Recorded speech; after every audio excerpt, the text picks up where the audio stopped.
প্রিয় দর্শক মণ্ডলী, আসসালামু আলাইকুম। আমি আজকে এনাম মেডিকেল কলেজের সামনে দিয়ে হেঁটে হেঁটে যাচ্ছিলাম। তো যাওয়ার পথে এক কাকাকে দেখলাম, সে বাঁশি নিয়ে যাচ্ছে। আমি তাকে দাঁড় করিয়ে কিছুক্ষণ কথা বললাম।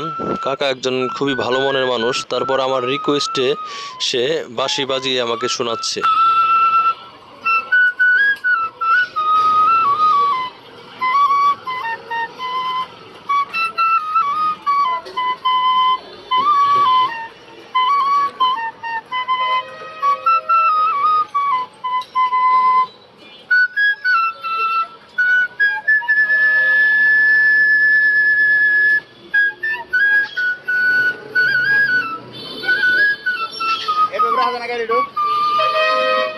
গাড়ি মেলে দেখা যায়